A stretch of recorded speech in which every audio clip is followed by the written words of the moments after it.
Alright then, I think we are good to go. Let's do it. Bismillah.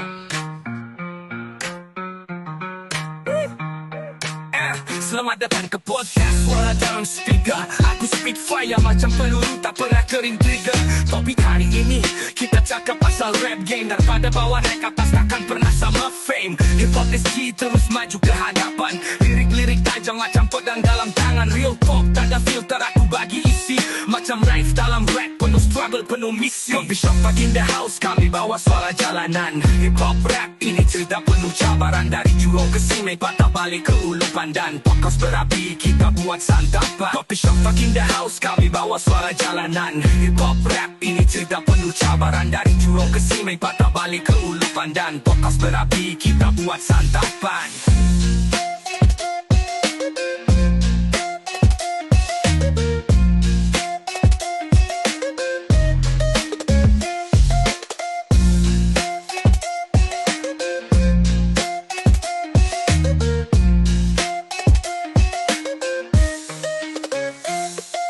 Kopishop Talk in the house, kami bawa suara jalanan. Hip hop rap ini cerita penuh cabaran. Dari jurang ke sini patah balik ke ulu pandan. Pokok berapi, kita buat santapan.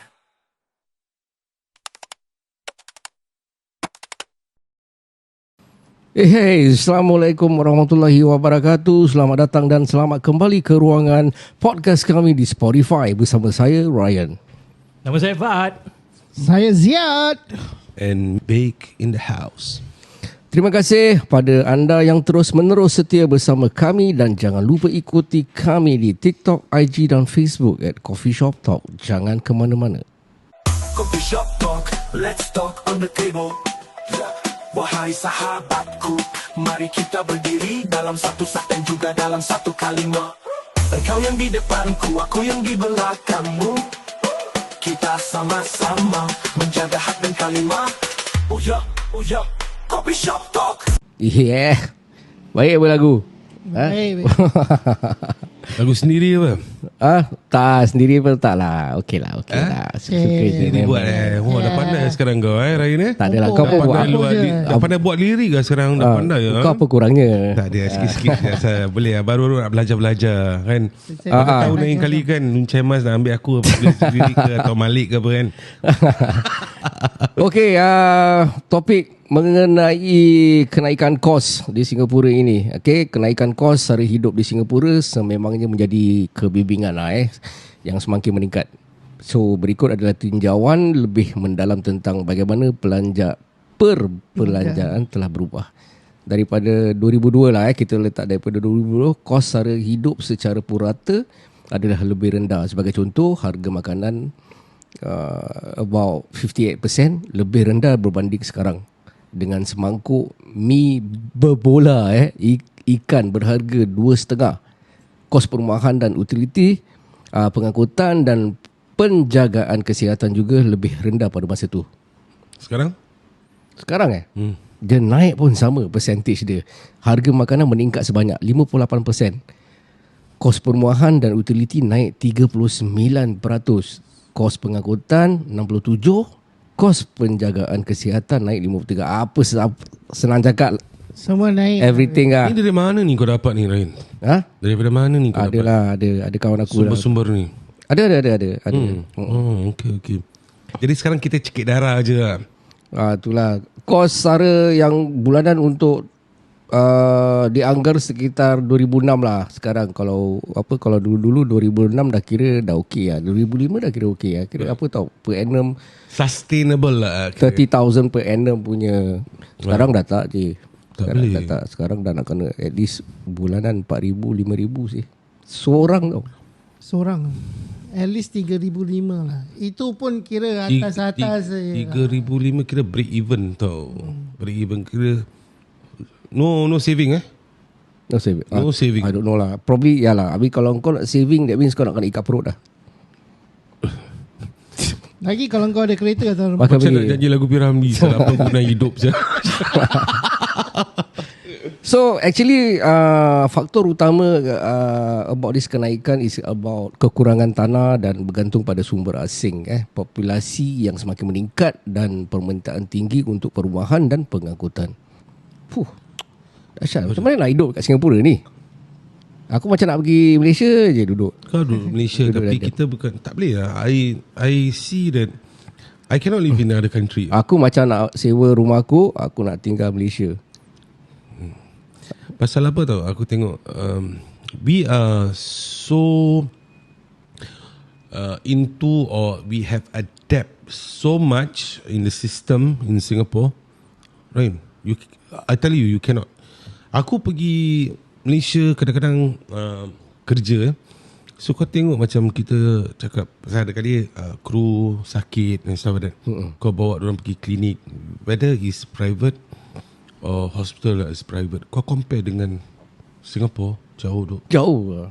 So if you already been in Singapore, kau akan pergi tengok, aku tak boleh saya duduk macam gini di tempat, because you know that you get a better kita jangan cakap service lah, you know, the environment, you know, katil and stuff that is much more way different lah than Singapore. Correct. What are your thoughts?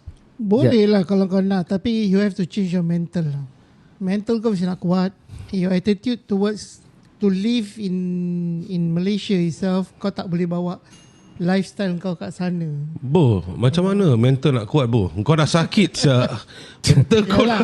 So you must ada cover insurance. I mean, kalau we are talking about mental, physical, kalau kau nak duduk Malaysia is about kau pagi-pagi kau nak kena bangun, kau nak pergi apa tu, rebah tu, immigration. Betul lah dia. That's the thing lah. Confirm penat punya lah, tapi it is what it is lah. Tapi in terms of housing, you're talking okay lah. You maybe get a better housing places in Malaysia. Let's say kau sewa rumah kau 2,500 kau dapat, kau convert and then kau boleh sewa dekat sana. Maybe kau boleh duduk dekat condo and stuff like that. You know? It's true. In terms of that, but again, sekarang sewa dapat 4,000 lebih. So there is pro and cons.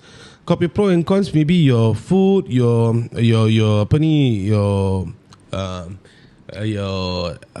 tempat tinggal and stuff like that, you have a comfort. But don't forget, when it happens, the last incident that we had on COVID, a lot of Singaporeans run back, to Singapore. Because why?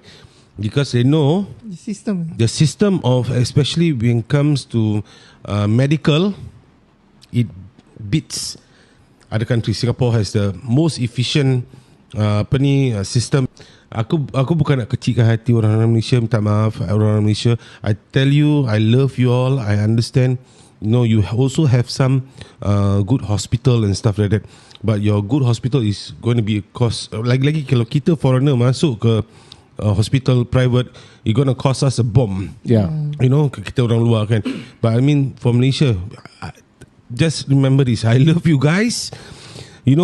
Perfectly. Memang aku pergi holiday, pergi makan, masuk tu JB ke, pergi KL apa, shopping. It's a beautiful place to go. Makanan pun sedap. Aku suka makanan pun best. Betul. Kalau compare Singapore memang tak boleh fight lah Malaysia dengan makanan sedap. Tapi bila macam kita ni, macam kita pun kat Singapore pun ada banyak ramai Malaysian yang kerja kat Singapore. They cannot adapt in Singapore system. They will go back and live in Malaysia. Correct. Because they prefer the system in Malaysia. Pasal apa?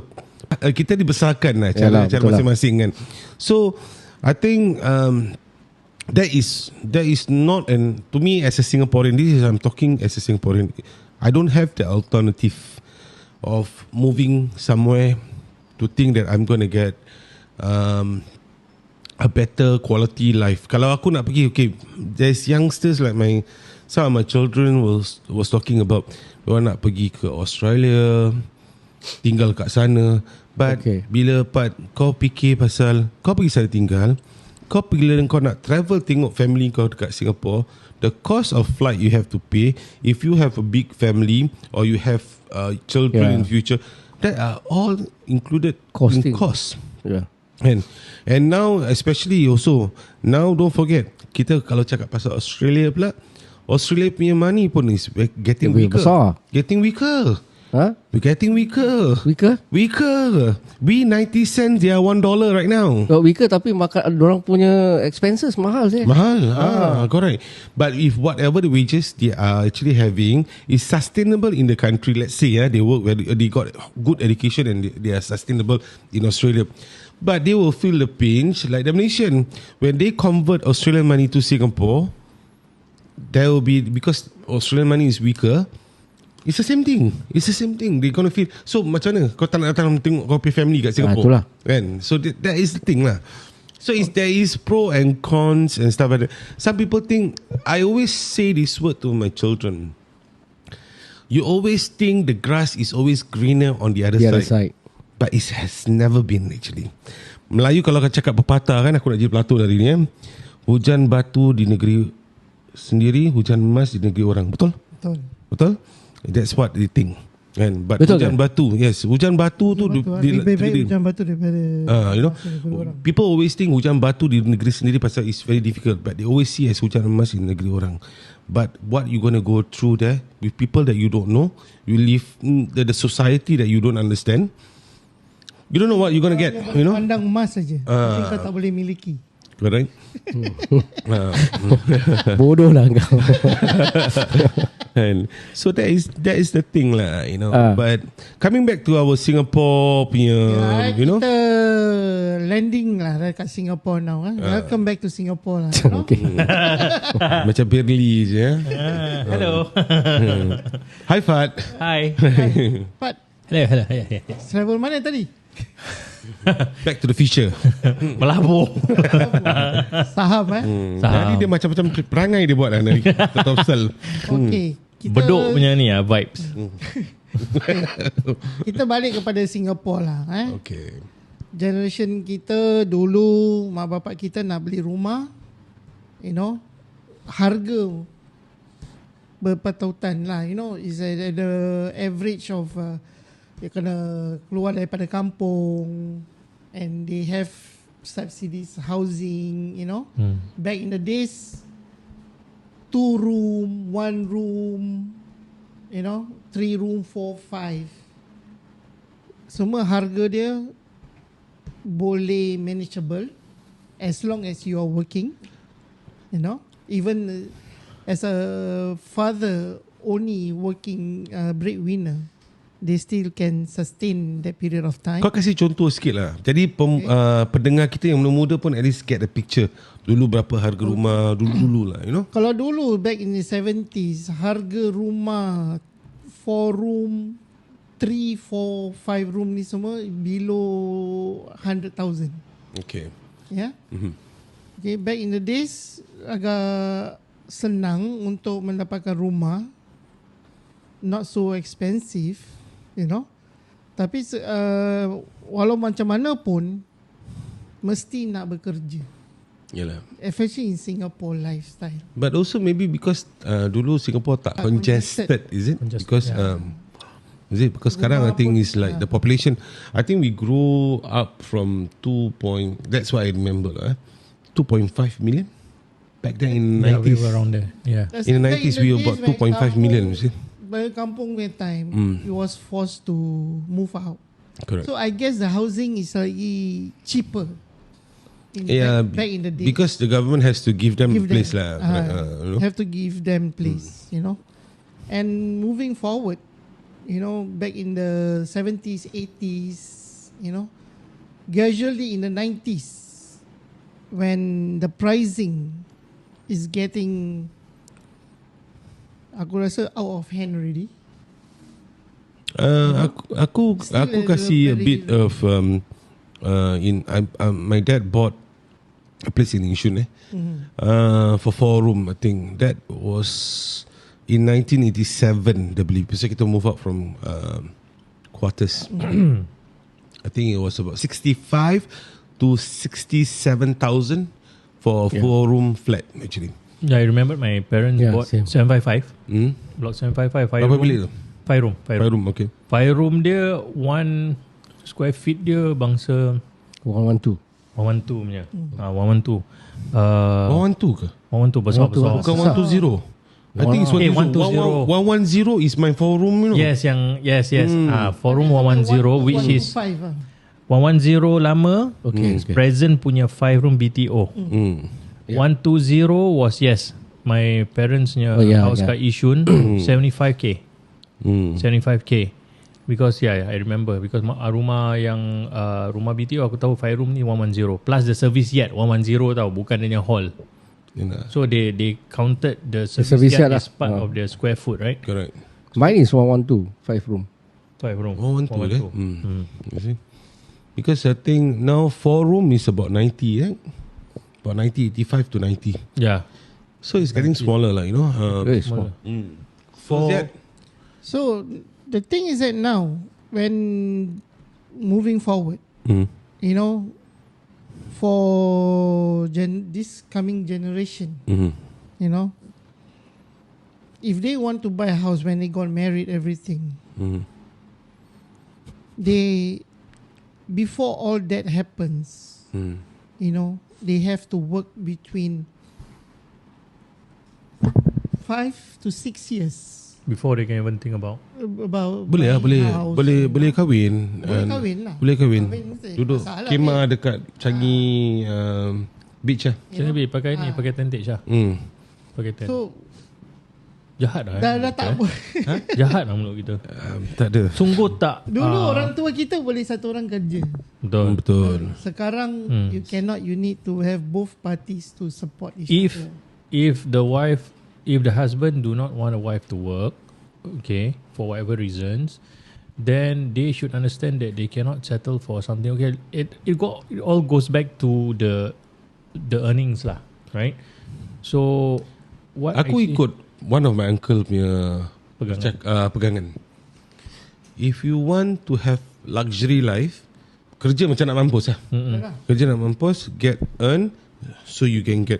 If you are contented with what you have, hidup ala kadar, apa yang ada, dua-dua lah. Tapi ini nak kena dua-dua ada sefahaman. Yeah. You know, then okay lah, you're okay with it lah. You know, you live your life, you're happy, you don't have stress and stuff like that. This is what is enough. So again, there is a choice. Yeah. There is a choice, but obviously, it depends on individual lah. Tapi tak lagi aku rasa juga playing part is a peer pressure.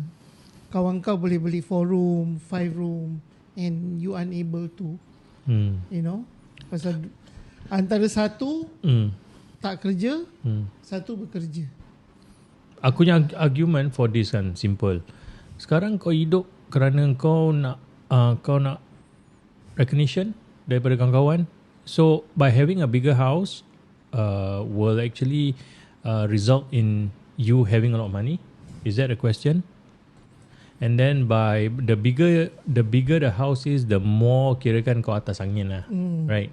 I think this is the effect, the pseudo effect, not now only, from our time, you know. Rumah kau 5 bilik, that mean orang berada.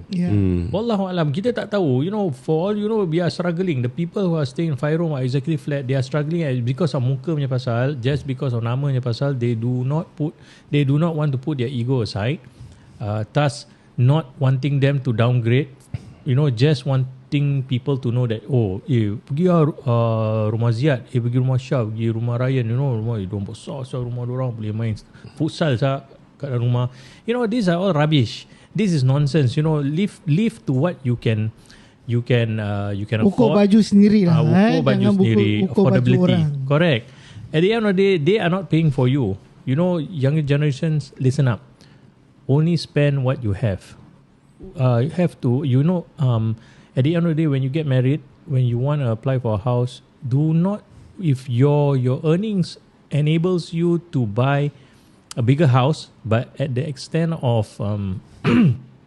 going into debts in time to come, with that and pasal ni hutang ni, aku nak share. Are you all aware that CPF contribution for the house, there is a certain point that even if you still have money in your OA, which they take away, right, for the housing, right, there will be a point of time whereby they will actually send you a letter, notify you that you are not able to use any more of your OA.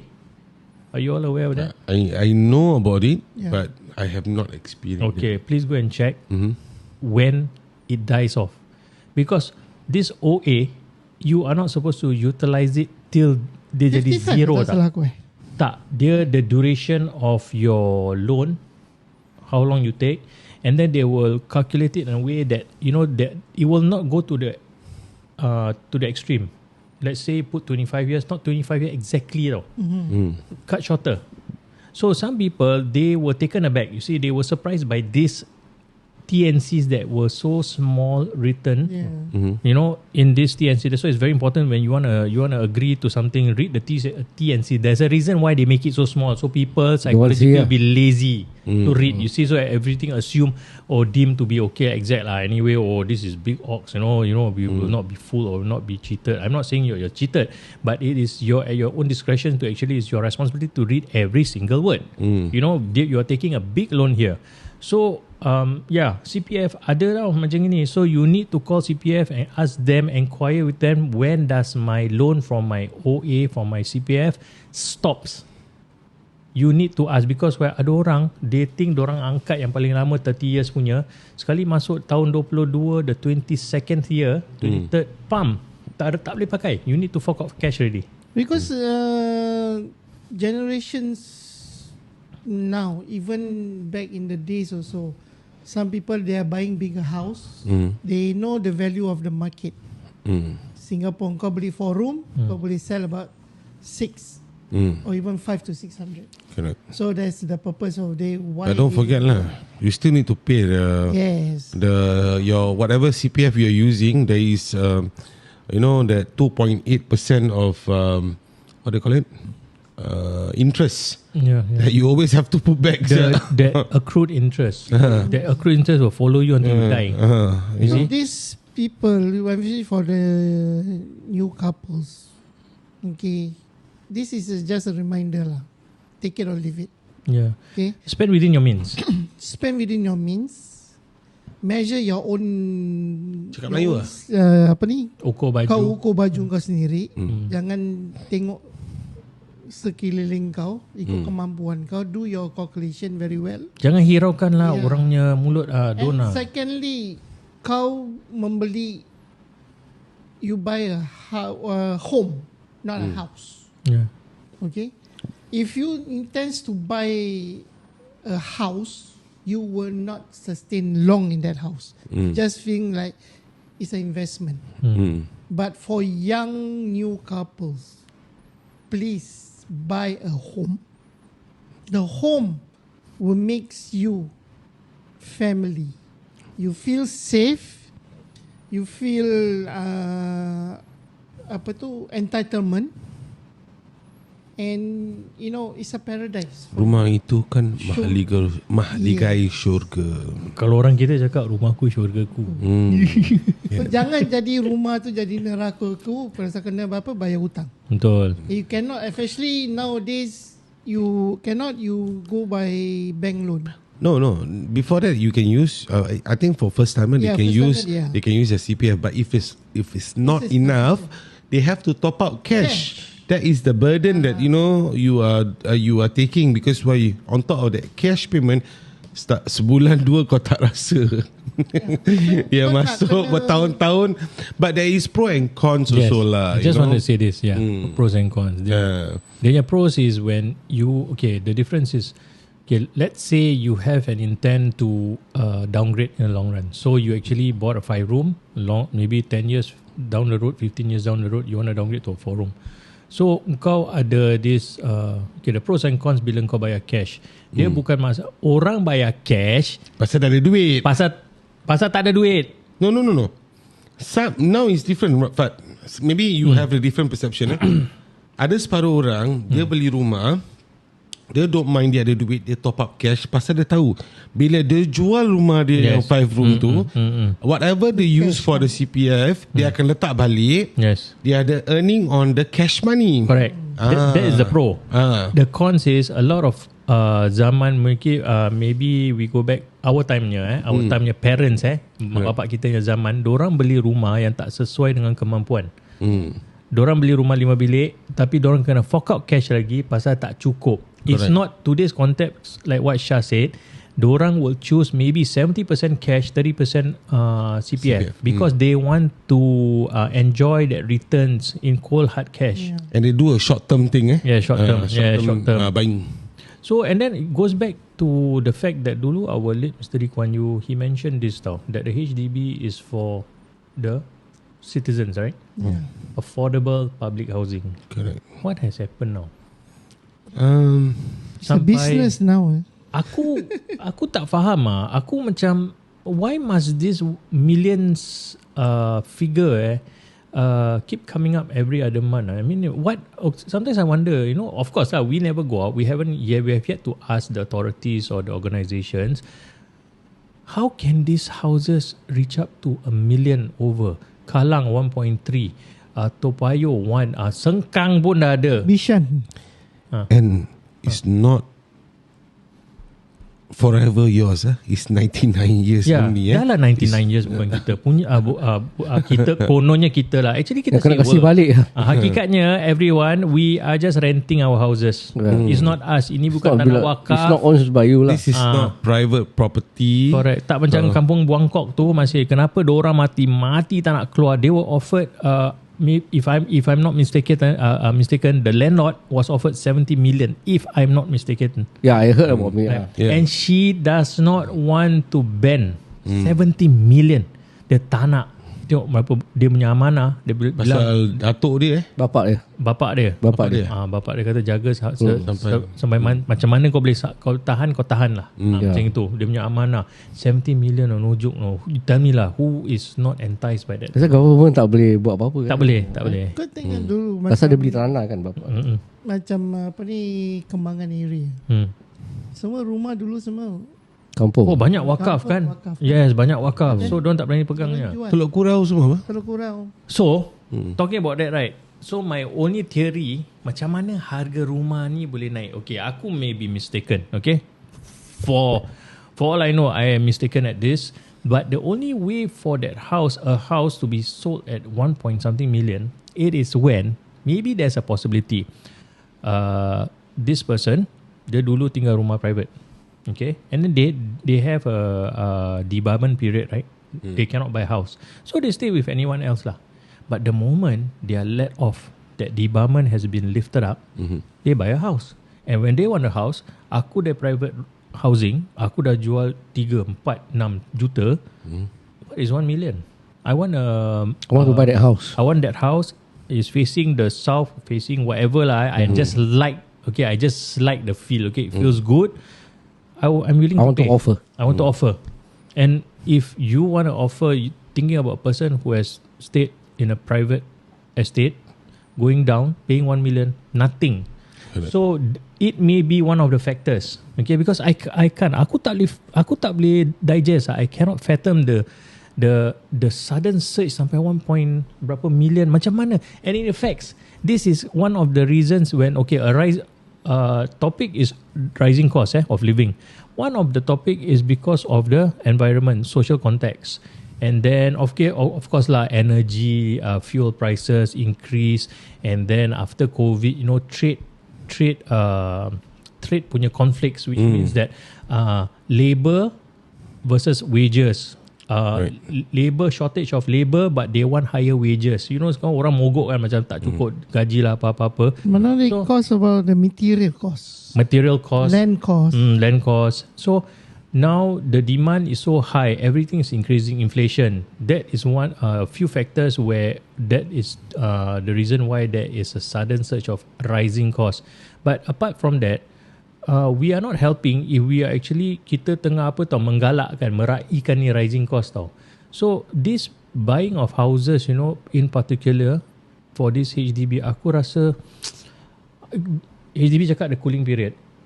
Yeah. So what is that cooling period? It's just to die off, cut off date, this date to this date, no purchase. To me, I'm sorry lah, that is not cooling period. I mean, they show some study, it bring down just for a moment. Yeah, for a moment. But then people, after that, they check up again. Yeah, so macam perhaps they got to see that this cluster of people from the private entities, they should be into a portion whereby it is their league. Yeah. The Ivy Leagues, they shouldn't coincide with everyone. And if you want to coincide, maybe perhaps you should have a margin, a limitation of cost selling price. Betul. Tak ada orang boleh mampu sekarang nak jual. Habis kau tengok kau jual sekarang, you see kadang-kadang kita yang berumur ni, kita dah melanjut 40 lebih ke atas kita nak jual boleh, tak ada masalah. Nak downgrade boleh. Downgrade aku rasa insyaAllah tak ada masalah. Tapi bear in mind, we are getting older, kita makin tua. Kita punya tenaga untuk bekerja tu berkurangan. We need to refinance again, right? We need to refinance unless you have the what are the chances of a person bila dah jual rumah, dah berumur, berjual rumah, the profit tu pasal dia cakap dia nak downgrade, what are the chances, probability that person bila dia dah tercampak dengan rumah, rumah dah fully paid so maybe in hand ada 200-300 ribu in hand pasal the surge of the selling price, right? The only way for you not to be entangled by your new debts, hutang baru, is when kau angkat tu profit, kau campak to the new house. You see, that's the whole idea. Because kalau kau fikirkan something for us to ponder as the older ones, above 40. You're going to get old, you're going to get less weak, you may be challenged by illnesses in time to come. That is Economy uncertainties, we could be out of any job is uncertain right now. There's no zaman mak bapak kita 45 tahun jadi employee ni dapat award, tak ada. Zaman tu tak ada tau. Okay, so iron clause. No more. So and you still want, by all means, ahlan wa sahlan, tafadhal. Cuma kau kena fikir yang kalau kau mampu, just say I need to downgrade, I just want to take a bit for my savings, for my rainy days. The rest 80% aku campak. Jadi hutang dah aku tak rasa tau. Sikit je tinggal. Aku daripada 4 bilik aku naik to 5 room. How old did you jump? I was in my late 30s, going to be in my 40s. So that was a period that I bought my 4-room flat at about 248,000. So my selling price was about 480. Okay. So bila aku beli aku punya 5-room flat was 498. Okay. So I was making money. About close to about at least senang-senang 100,000 memang aku bikin. So my agent actually not informing me. So that point of time ada sikit perubahan on HDB. Whatever I sell, I have to top up back whatever my earnings, my things, dia panggil apa, profit, have to dump into my new houses. So aku last dapat 13,000 je. Okay, but I still go ahead with it because I have a plan already that I'm going to downgrade in the future. When I bought my 4-room flat, I was contributing and my wife was also contributing lah. But when I bought, mainly was me because my wife was still schooling, remember? So we were paying actually the house monthly services was about $600. For how many years? For 35 years lah. 35 Pasal baru kahwin tu jam kan, umur masih muda. So lepas tu, then when husband and wife is working, 300. But when first 600 is only on me. I have to top up cash. I top up cash in early stage. Aku kena top up cash. So then after that they come and they say, okay, you need to do a refinance. Because you all can do husband and wife things. So co-payment. So we did that. And now I put it into the new house. When I bought the 5-room, I'm still paying 600. You see? No different with the gap even from 4-room to 5 rooms. But the loan?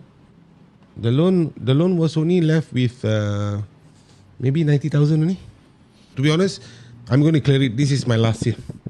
I'm left with only about 20,000 or lesser. Yes, maybe $18. I can dump it. I was planning to dump everything from my CPF in already. Because some agents say, don't anything happen to you, you die, your insurance cover everything already. 18,000 tak apalah bro. Kalau 300,000-400,000 I will not dump, Correct. So I was thinking, so once I finish that, that's why I think once my children they are able to be independent, married and stuff like that, so I'm going to downgrade myself and then go to a smaller house. But I'm still looking at 4-room flat, If you want to do it, you need to do before you turn 55. Correct. you Because have if to not, think it about locks. that. I know that. I know. I heard about it. I was doing it. Yeah. Before 55. So likewise for me also, me and my wife and I, kita tengah fikir nak jual, tak nak jual, nak jual, tak nak. Kalau tak nak jual tak apa, 55 terus apply flexi. Macam itu. That's the only way tau. Because no, but if you are 55, you still can. But you downgrade lah. You pay fully. So let's say aku 5 bilik, aku dapat, let's say aku manage to jual 600,000. So aku nak beli rumah 4 room, so it cost me about 400,000. I can pay full. this is the good approach of downgrading with full settlement tau. Full settlement, yes. Berapa banyak orang macam ini? You see, know? because it's a lie lah. Kalau kau ada 200,000 dalam tangan, kau pilih aku, kau tak tempted. Kan? Nak itu, nak ini, nak cantikkan rumah, tak apalah nanti I Yeah, that's boleh the thing kerja lah. hari-hari. 200,000 Balik kita, in tak apa, Singapore nanti ni. I kayu extra sikit. Ambil kau hari yang dia betul-betul mencabar, habis sakit lain. So, likewise for you guys when you all get sick, when you bohong kalau tak ada hari malas. Yalah. Hari malas banyak hari-hari malas. We need to understand why we are working, especially as husband and fathers. We need to understand that. Wah, aku dah ketuk lagi. Ya, Kau asyik trip je lah sekarang. Oh, topik memang trip-trip lah nanti But it was a long trip from Yishun to Bedok. Jauh. Jauh. Okay, sekejap lah. Kita akan berehat sekitar waktu. Okay. Kita akan kembali jurus lepas ni. Assalamualaikum warahmatullahi wabarakatuh. Kami di Kopishop Talk sedang bekerja sama dengan Voice Associates Debt Solution Company, di mana mereka menganjurkan inisiatif menyediakan bekalan sekolah, makan tengah hari, gunting rambut kepada 200 kanak-kanak yang kurang bernasib baik di Batam, Indonesia. Bagi mereka yang ingin menyumbang, bayaran minimum adalah $20 untuk satu kanak-kanak dan seterusnya seperti yang diiklankan di poster. Kutipan dibuka dari sekarang hingga 15 November 2024 dan semua kutipan ini akan disalurkan 100% kepada anak-anak tersebut. Pada tanggal 19 Oktober 2024, pasukan Voice Associates akan melawat Batam untuk membuat penilaian dan akan melakukan siaran langsung. Anda boleh menelusuri di platform Voice Associates di media sosial IG, TikTok dan Facebook. Pada tanggal 29 November 2024, seluruh pasukan Voice Associates akan berada di Batam untuk persiapan pengagihan. Dan pengagihan akan diadakan pada tanggal 30 November 2024 dan sekali lagi siaran langsung akan diadakan pada hari acara. Anda boleh menelusuri platform social media Voice Associate di IG, TikTok dan Facebook. Dan cara untuk menyumbang, sila salurkan sumbangan anda melalui internet banking ke UEN 202121836E dan tuliskan lot 24 LOT 24 dalam bahagian rujukan. Seterusnya, screenshot resit dan WhatsApp ke talian nombor 97407127. Berikanlah sumbangan kerana sumbangan itu ibarat sungai yang mengalir. Kamu akan terus memperoleh manfaat dari air bersihnya. Sumbangan tidak akan mengurangi kekayaanmu. Jika kamu berinfak kepada seseorang, berterima kasihlah kepada mereka. Kamu mungkin telah membantu memperbaiki urusan dunia mereka, tetapi mereka juga memperbaiki urusan akhiratmu. Yes, betul. Itu to all the listeners also lah. Inilah masanya untuk kita menghulurkan sumbangan. Hulurkan tangan ya kawan, kita tolong mereka. Oh, dah macam Ismail Harun. Tak, dia dah macam muazzin kat Jemaah Tanjung berazan. Belum lagi high pitch lagi tu.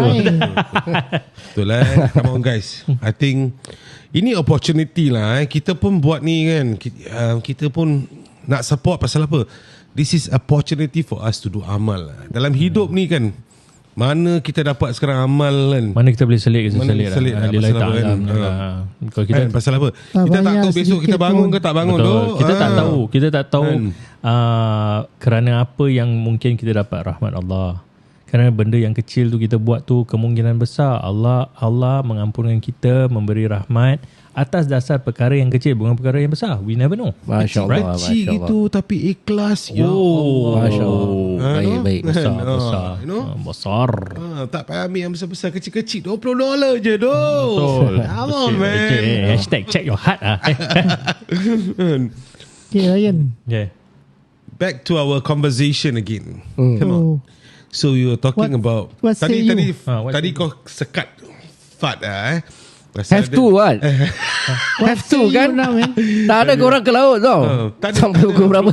Belum ke laut lagi. Kita cakap macam Bukan ke laut maksud aku ya. Okay, so you downgrade, right? So bila you downgrade, so no aku tadi dah berfikir.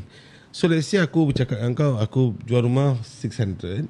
So aku beli rumah yang kecil, aku boleh bayar semua 400,000, aku ada 200,000. So kau bilang 200,000 tu kau macam nak huri-huri, is it? Tak. Bila dia cukup-cukup, macam kau jual rumah the next house pun Kau kena prime bayar estate levy tau. Sama harga. ada levy. Ada levy, Dia kalau Kalau kau ambil grant lah. apa grant semua dah kena tolak bayar semua. levy. Ada still have what? have to pay There's no free charge. There's a surplus. There's a surcharge every time you want to downgrade, you want to sell and buy. The whole idea, I personally feel, our top people, they want us to stay put in the house. Pasal They want us to making money, man. bapak kita dengan makcik kita Dah rosak kan dah. Spoil the market. Dia jual jual beli Aku tak boleh angkat. Betul. Makcik kita mak bapak semua jual rumah. Aku ada satu makcik 5-6 kali lah. Sama lah dengan aku. Last one dia exchange rumah ni. Yes, betul lah. Dia jual rumah, dia bikin 100,000, 200,000, 100,000, 200,000. Sekarang aku cakap aku nak jual, nak bikin 100, 200,000. Boleh dream on, guys. So bila datang masalah, bila kau jual, kau ada so-called supposedly the profit in cash you get, you did not pump into the new house to lessen the hutang, the new loan, which you have to start all over again, which you eventually, you as the husband or your wife, both of you still got to slog and work for the next 10, 15 or whatever 20 years, okay, not knowing your fate, and then you do not actually enjoy your old age tau. We are talking about people yang dah berumur macam kita lah. Aku ada nampak tu, Fat. Apa dia? Ada yang pandai tu. Apa dia buat? Kalau aku cakap kat sini, aku takut pula orang pula gunakan instant. Tak apa. Ada yang dah jual. Downgrade. Siapa tak boleh downgrade?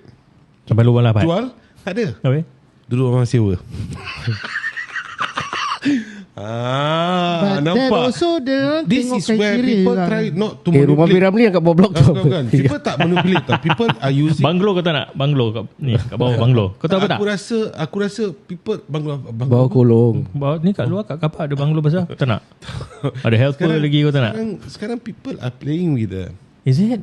Yeah. No, that's nonsensical. That's very foolish. Why sampai rumah sewa? No, no offense, disclaimer. No offense to sewa. Aku tak kisah. Aku sendiri kalau aku ni bachelor, I don't mind staying in a rental place. Tapi okay apa? Aku bayar sewa. Do you know that in Islam is the best that you do not have loans and you pay as in cash every month? That's the best, you know. Rumah sewa is more halal. Is halal way. Yes, orang tu halal lah. Haram.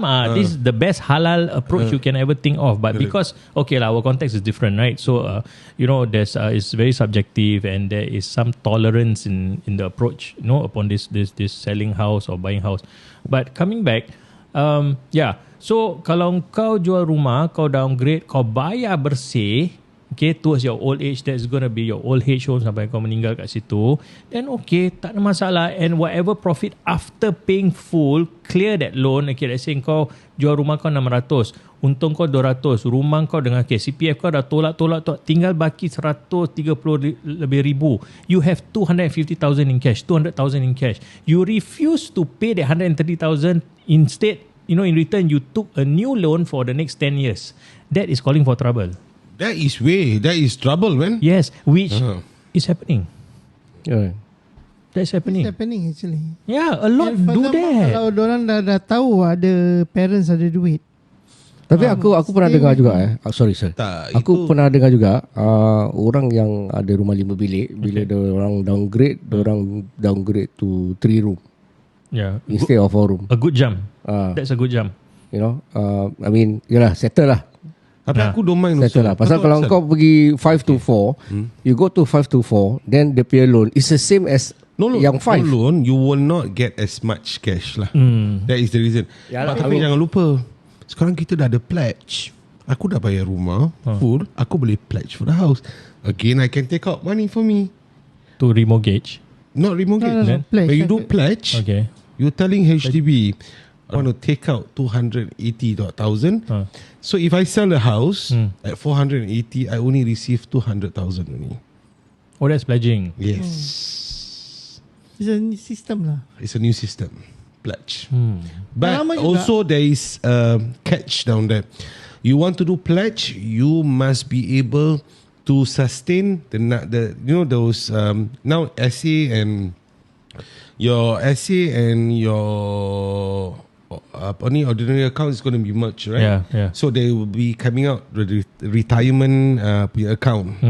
RA. So you must make sure that RA is fulfilled. Then you And what is the maximum now, Ari? 100 RA plus, right? 170, 180 plus, right? Crazy. Siapa It's boleh madness. sampai situ? Siapa boleh sampai? That's the question. Siapa boleh sampai? Orang-orang yang jutawan yang masih nak contribute to CPF mungkin diorang dah sampai. Others, they have, Kan you see, kita ni tak ada, tak apalah. Aku tunggu rumah aku jadi 1 million lah. You see, the fact is that in reality, our government, I'm very proud to have smart, intellectual government officials that handles this Ministry of Finance and all. You know why not? They have made it in a way that macam mana nak cakap, dia dah plan out. Kalau kau nak shake that thing, by all means you shake. If you is gonna be an almost win for you, itu bagian kau lah. Tapi the whole idea, they made it in a way, you know, that it is not going to be easy. But we are not talking about the Ivy Leagues. We are not talking about the elites, you know, when the elites whereby they can control the situation whereby they have money, they can actually request for 100% return because they contribute and, you know, they got nothing to lose. But I think for the mass, they has made it in a way that, of course, sustenance, they will cover for us. You know, we have a good government system. We cannot deny that. But at the same time, it does irks us. You know, it does get on our nerves at times because sometimes it can be a struggle. It can be tough. But there's a new challenge of that. Because the old estate that you're actually buying, you know, now actually, especially the agents are mentioning to all these HDB owners, okay, because some of the houses are left with 35 years Yeah, to the go old and stuff like that. So the chances of your money, your CPF money become zero will be there. You see? So that is the challenge. That is making, is shaking the, you know, the citizen worrying, my money is going to be zero, sir. After contributing of years of money, and then if this house, this flat is going to be 99 years in come to in the future, and my CPF is going to be zero, what's going to happen to me?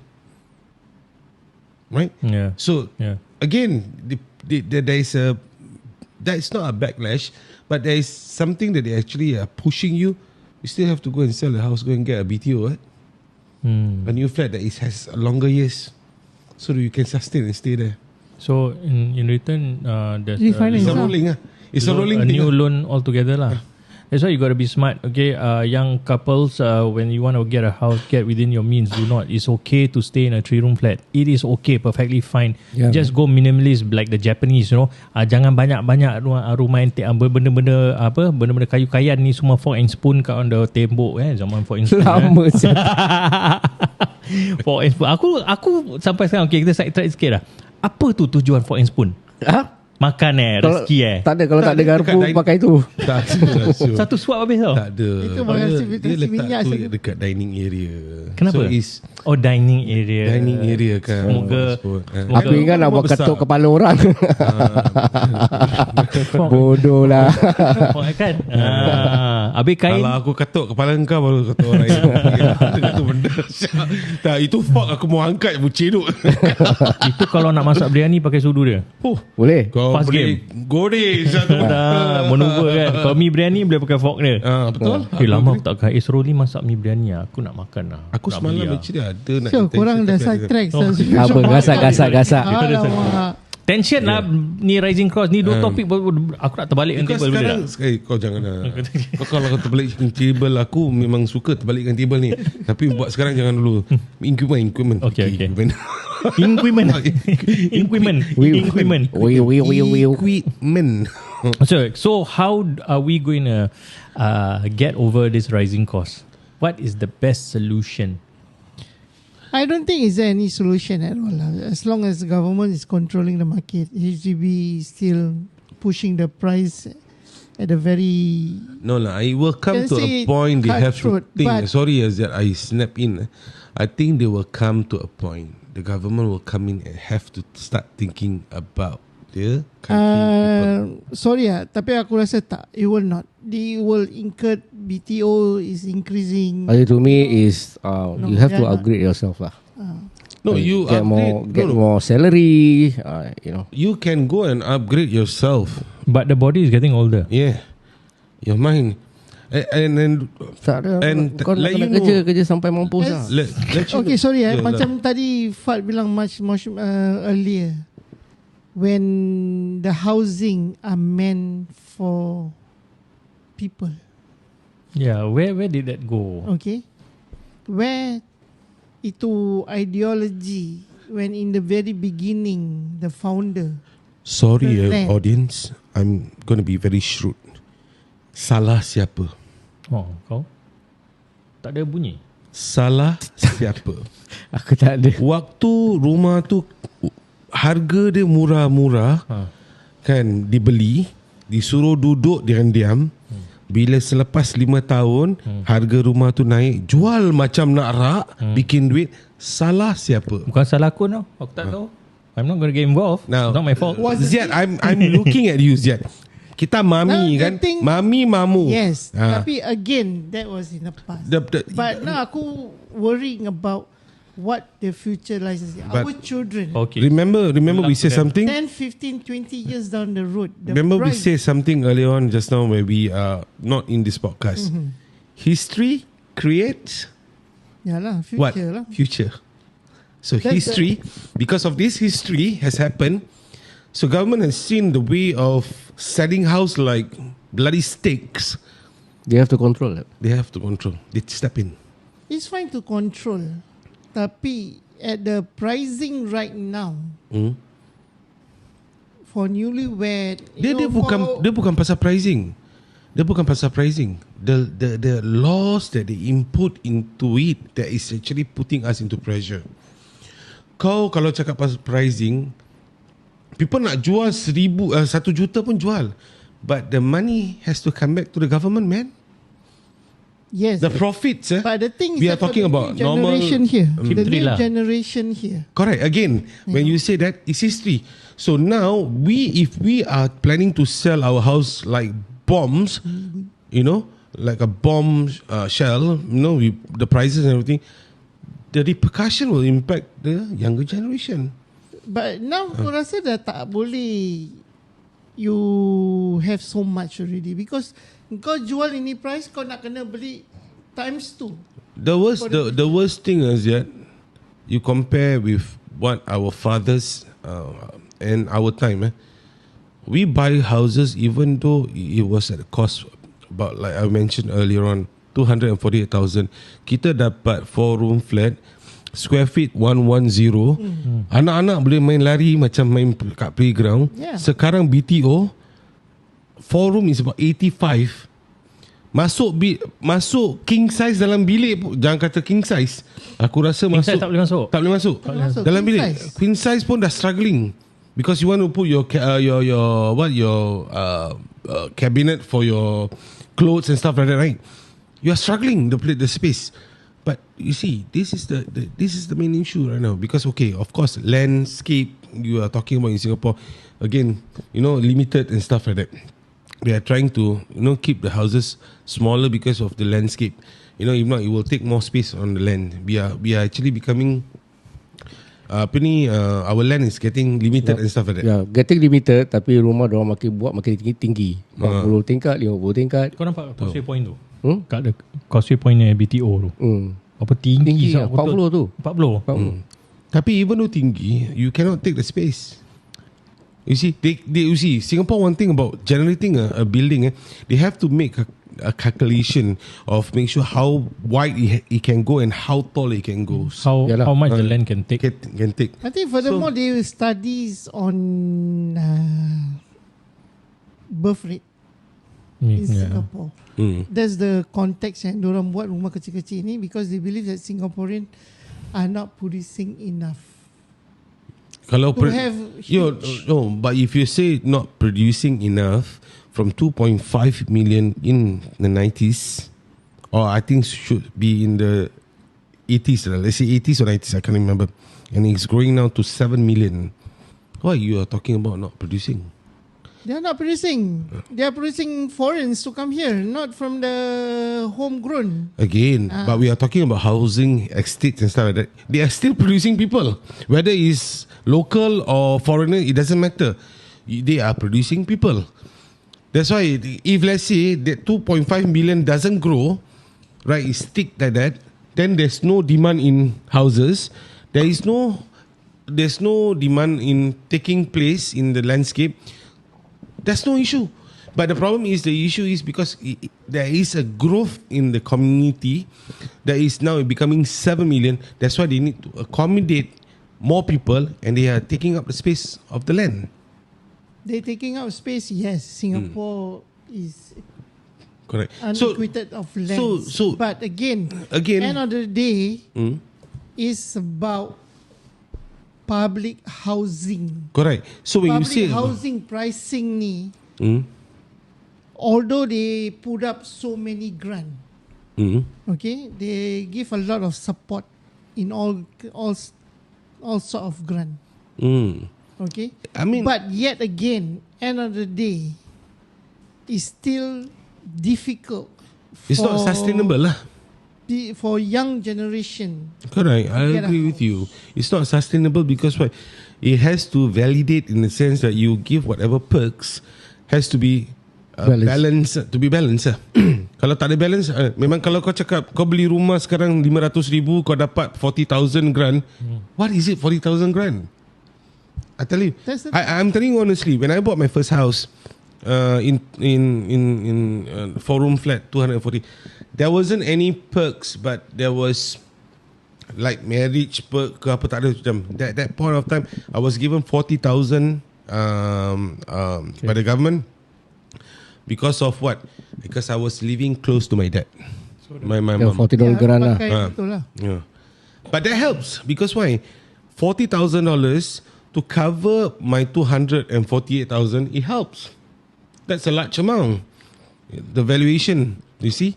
But whatever is been top up, and on top of that, I have my own CPF that I put in about 3,000 because there was a minimum sum of you need to have 3,000 or 30% of your purchasing. You must have that money that you can purchase a house during my time.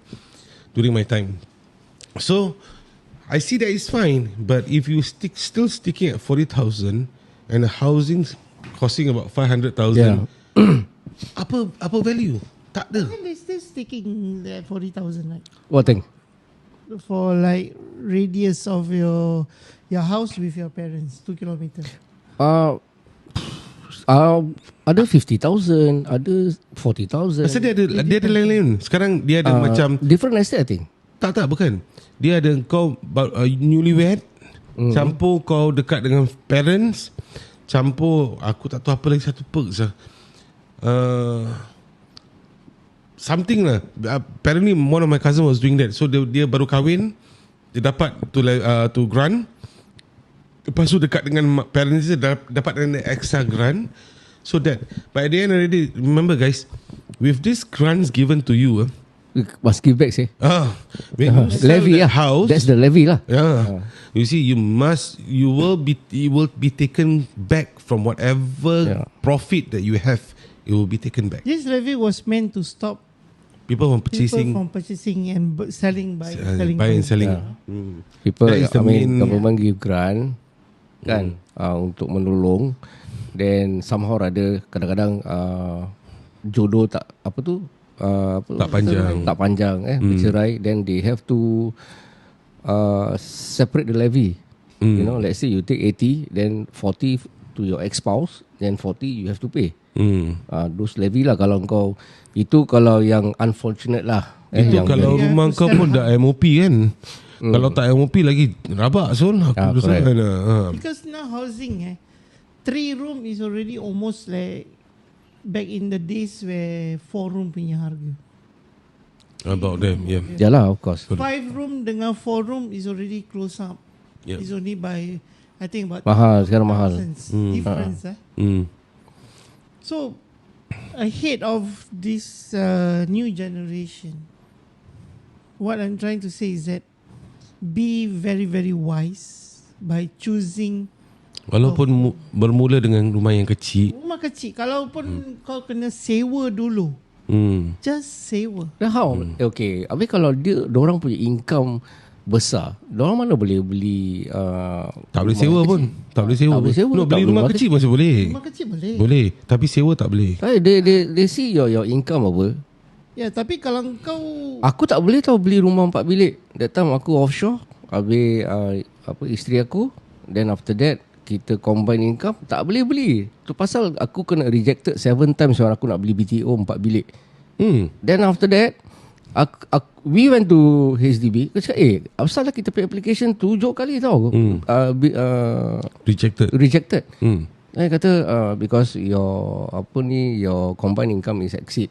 So either you buy 5 and above, executive, condo.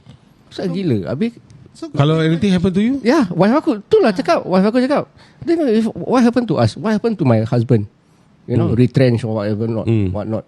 Dia macam mana? I cannot say anything. Dia tak boleh, they don't have there's no any safety net explanation. actually macam gitu. well, So you can afford, okay, sell off, downgrade. downgrade. Yeah. That's it. Tapi of course lah, kalau kau nak beli rumah baru, your income is good, they don't let you buy rumah 3 bilik. Dia ikut Yeah, I mean Kemampuan. Perantaran. Diorang dah bikinkan kau calculation. that you can only buy this certain rooms yang ikut kau punya gaji. Correct. In current at the moment at the current, but tu saya say there's another risk actually lah. So if anything happens that you lost a job or something like that, habis lah. Yeah. Kalau gitu, orang yang gaji besar kan, orang ada business, business meletup. Kalau gitu, orang beli rumah kecil je. Buat apa nak beli rumah besar-besar? Aku pernah tahu satu orang tu, Rain. Dulu dekat rumah 646 tu, dia businessman. Tapi aku tak tahu macam mana dia dapat kau tu. Dia beli rumah yang 4 bilik S punya. Depan ada kaki 5 punya. Dia belilah. I do not know. I think that's what I say. That was a period these people was doing. He was a businessman, so they managed to buy. But then, again, there punya story about this HDB punya ruling change. Dulu I think siapa ada private property, dia orang beli HDB but they stay in HDB, so they get all the perks. They buy a smaller house and then their houses in proper Then they rent. Sekarang tak boleh kan? Sekarang So tak I boleh. think the government was going through all that thing, the hard time, you see, because people are manipulating the Making system, money lah. making money and stuff like that.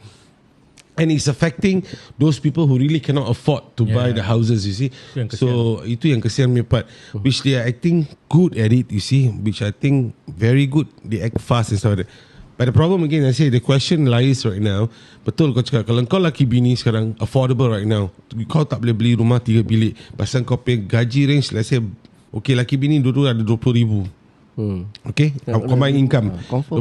20,000. So tak boleh beli rumah 3 rumah bilik. kecil, So sekarang kalau let's say laki dia jatuh sakit, hilang pekerjaan, Diorang tak ada answer. you see that is Now We throw that question to them. Diorang tak ada answer. Then kita macam, like that ni. sekarang 12,000 kan, apa dia? the cap, which means that whoever combined income 12,000, then it was 10. So now they rise up to 12,000 and below, you are entitled for HDB. Anything above 12,000, no. Which means you got to settle for a condo or private entity. Yeah, so that's the requirement right now. Instead of 10,000, dulu 10,000. So which means it will cater more to Whole income. people like us lah, the middle income. But now they've raised up to 12,000, which means husband and wife 6,000. When Fad start mentioning about the middle income people, I think the one that is getting crushed is the middle income people. Actually. I'm sorry to say this, the poor is poor. They live within their means. Mereka bersyukur. Dia apa seadanya adanya lah. Yang kaya. They don't care. They are not bothered about these inflations. No, seriously, the millionaires, I don't think they are that pretty much bothered about this. Affected. House they are like buying affected. monopolies. Yeah, to them say okay, let me count my numbers. Okay, can. Let's go. Macam itu. Yeah. Tapi kita ni je lah. So kita kena outsmart the system. How? We remain status quo. Bottom line kita ni, apatah lagi itu orang Islam, jangan sengaja berhutang kalau kita tahu kita boleh, we can, is within our control. Do not purposely get a new loan, and this is the biggest loan for us Singaporeans, housing. So if we can sustain, by all means sustain, but if you need to downgrade by not having future new loans with our age increasing year by year, okay, by all means go ahead, you know. But at the end of the day, I think the solution is live within our means, like what Ziad said, you know, like what we all agree. We live within our means. We spend to what we have. We buy what we need. We don't buy what we want all the Stick time. to that line. You know, you have shelter above your roof, above your head. Yeah. You have food on the table. You know, you are comfortable. Whatever space you have, you know, that is been secure for you. You know, be grateful. Grateful, yes, that's the word. Be grateful. Be happy with it. You know, be happy with it so that why, you know, kau tak payah kau terkejar-kejar, lepas tu kau suffer. Kau nak pergi atas, tak boleh sampai ke atas. Stress yo. Kau nak pergi kat bawah, kau tak boleh pergi kat sebelah bawah. So you end up become stressed, and that's where it's actually a lot of families break down. Aku give you one incident. Ada hamba Allah ni, suami isteri, daripada 5 bilik downgrade 4 bilik. Daripada this, we are talking about when they sold off their house in 1990s, okay, late 1990s. Okay. They downgrade to a 4-room. So the house was there was profit to be made, and it was made about 100,000, almost 200,000. The wife actually, nak cakap membodohkan suami tak lah, cuma aku rasa macam the one that has the upper say, apparently it has to be the wife, okay, for whatever reasons we do not know. So the husband dengan baik, dengan hati baik, just layankan, okay, downgrade, ingat downgrade ada duit Sayang sikit, dia pasal, sayangnya pasal, jadi took a new loan for the next 10 to 15 years. You see, when you downgrade, ambil loan baru, you dah put the peer pressure, and then the wife was just working part time now, okay, Yeah. not full time. So the main contributor Still husband. has been husband. Maybe the old house bought at a cheap price, okay. Tapi dah fully paid ke belum tu rumah? Rumah mana satu yang lama, Yang 5 Currently lah. yang 5 bilik yang sebelum dia downgrade, 5 bilik tu sebelum dah fully downgrade. paid. Fully paid. Fully paid Allahu Okay. Akbar. So jual, beli rumah baru, angkat lagi satu loan. Tak, kenapa angkat? Tak nak bayar. Tak ada. Pasal kalau kau pergi 5 to 4, confirm kau ada kena ambil loan. Unless kalau kau ambil 3, then okay, What kau you mean by, bayar habis. I still don't get it. No. What you mean by you have to take loan? When even from 5 room going to 4 room, what? Because one thing, Perbezaannya tak ketara.